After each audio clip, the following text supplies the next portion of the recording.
Pois é, Silvio Navarro, outra bomba nessa semana, é mais um capítulo da Vaza Toga. Eu vou trazer para a conversa aqui a doutora Kátia Magalhães, a Guta Pini está conosco. Afinal de contas, na última quarta-feira, o Talhaferro, que é o ex-assessor do ministro do Supremo Tribunal Federal, Alexandre de Moraes, no Tribunal Superior Eleitoral, ele fez novas e gravíssimas acusações.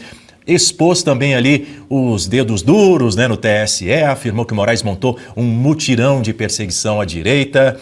Quero chamar a doutora Kátia Magalhães para poder trazer mais um ponto para a nossa conversa e uma pergunta para você. Bom dia, Silvio. Anteontem, durante o depoimento do Talhaferro, o deputado Zucco sugeriu a reunião dos dados trazidos por Talhaferro na Câmara aos dados já trazidos no Senado, né?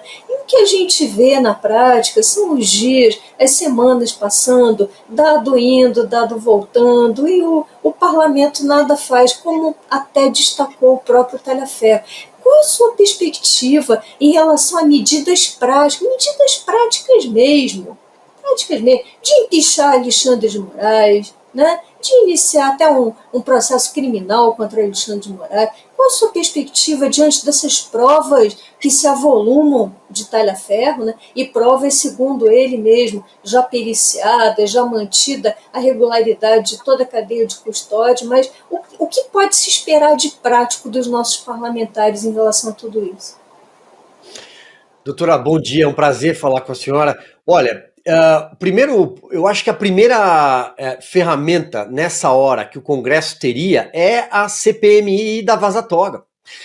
Faltam pouquíssimas assinaturas para conseguir abrir uma CPMI. São 4 senadores, por exemplo, restantes, cerca de 20 deputados. Se tivesse vontade política de verdade dentro do Congresso Nacional para enfrentar o Supremo Tribunal Federal, se os deputados e, sobretudo, os senadores, principalmente os senadores, não estivessem com medo de joelhos há anos para o Supremo Tribunal Federal, sabe-se lá que trambique eles cometeram no passado, se são questões envolvendo emendas parlamentares, agora todas na mesa do ministro do Supremo, Flávio Dino, se eles têm problemas com padrinhos políticos, com afiliados políticos, se eles têm medo de que uma investigação seja aberta contra eles no STF e isso inviabilize poder ir às urnas em 2026? Não sei. Mas fato é que, se os parlamentares tivessem vontade, uma CPMI já teria o número suficiente de assinaturas. Por isso, o eleitor brasileiro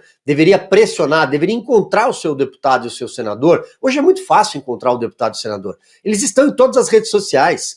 Procure pacificamente e dê um recado a eles. Eu enviei o senhor a Brasília para me representar, senhor deputado. Assine a CPMI. Senhor senador, assine a CPMI. Ou não venha no ano que vem pedir meu voto, porque eu não vou confiar meu voto mais no senhor. E aí, essa é a pressão popular legítima e democrática. Portanto, por que eu falo uma CPMI? Porque aí o Davi Alcolumbre não pode barrar. Se você tenta abrir uma CPI dentro do Senado, o Davi Alcolumbre vai ficar sentado em cima. Ele não vai abrir, vamos falar o português claro. Ele vai dizer, não faz sentido algum.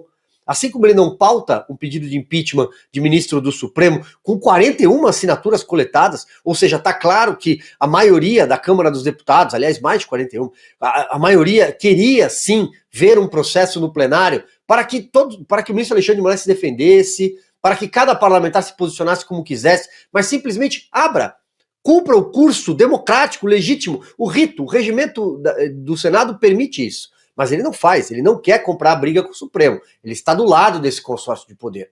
Mas se vem uma CPMI mista como presidente do Congresso Nacional, ele não pode. Em respeito ao nosso sistema bicameral. A nossa Constituição, a nossa legislação impede. E o regimento também impede.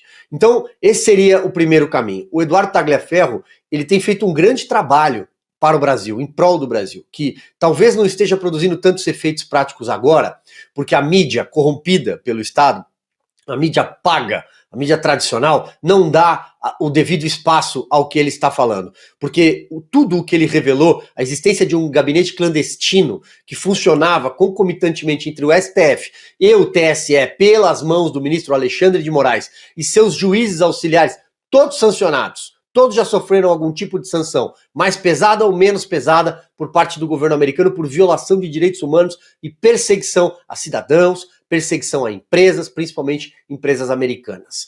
Vamos lá. Tudo isso que ele já provou, porque ele não ouviu falar, ele não ouviu dizer. Não, ele fazia parte desse gabinete e decidiu dormir em paz e deixar isso claro para o Brasil. Tudo isso é muito mais grave do que foi a Vaza Jato, a Operação Spoofing. Aquelas supostas conversas entre procuradores de Curitiba e o juiz Sérgio Moro, combinando e por aí vai, conversando, segundo a imprensa. É muito mais grave. Nós estamos falando de adulteração de documentos. Nós estamos falando de um grupo, né? Ele já usou algumas expressões, mas vamos falar assim, um grupo de juízes que macularam o processo eleitoral brasileiro em 2022. Macularam, perseguiram e puniram pessoas. Isso teve resultado prático nas urnas. Por quê? Os apoiadores do presidente Jair Bolsonaro sofreram sanções, jornalistas, influenciadores, todo mundo pagou um preço, maior ou menor.